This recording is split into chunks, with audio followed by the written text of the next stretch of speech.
Who would have thought Link is a good worship leader, bringing me into the joy of the Lord, which is my strength? Adam was called to be a guardian of sacred space, and that's what we're to do. You can find God in snowflakes. You can find God in Johann Sebastian Bach. You can find God in a point particle. You can find God in string theory. You can find God in Zelda. I just thought of this part.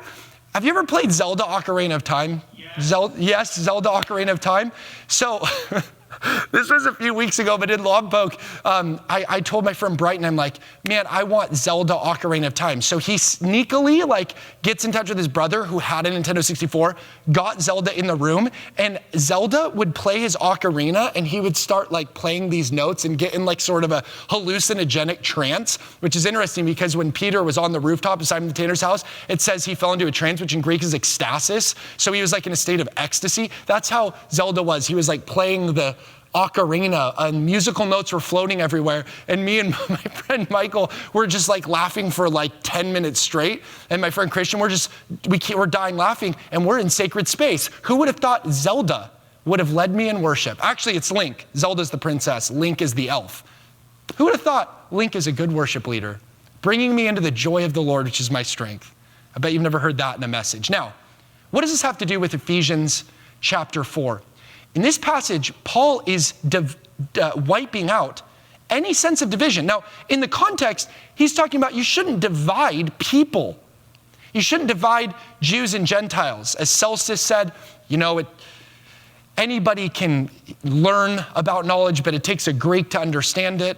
As Aristotle said, anybody who's not a Greek is a barbarian, and they are more predisposed to practice bestiality. As the Jews said, Gentiles are just kindling for the fires of hell. There was this great division, and Paul's arguing that we should eagerly spout his bounties, eagerly maintain the unity of the Spirit and the bond of peace. So he's arguing for unity of people, but then he goes off at a thought, and some people believe that this text, Ephesians 4:6, is part of a song. It's a credenda. It's actually used for the catechisma. It's a lyric. It's a song that Paul is singing here.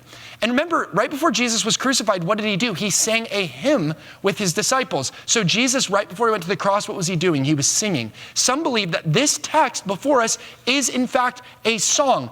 But this song shows us that all is permeated by oneness and there is no sacred secular divide. All is unified. Watch this. Paul's writing to Ephesus. We're in verse 6 of chapter 4. Ephesus was a chief city in Turkey. So if you go to modern day Turkey, you can walk through Ephesus. It was a chief city in modern day Turkey.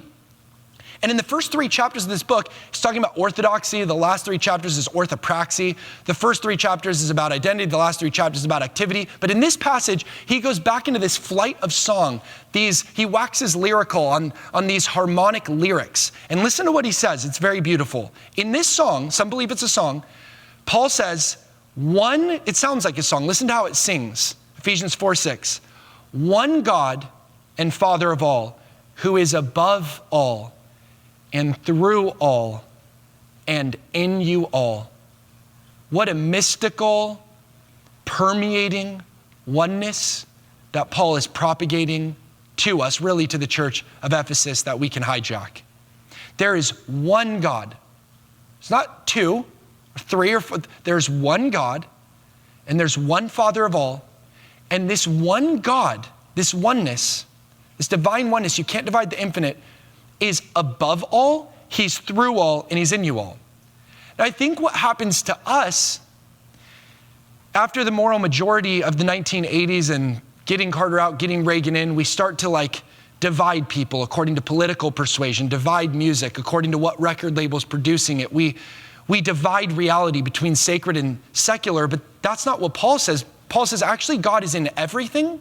God is through everything. God is above everything. There is one God and Father of all. Now, don't get me wrong. The enemy can mar stuff that God makes. We all know that. The enemy can mar stuff God makes. I personally believe in a distortion theology, and that is that the enemy cannot create evil. He can only distort the good that God has made, which is what occasions evil. But be that as it may, it's God who is ultimately in all, above all, through all, who created original blessing before original sin.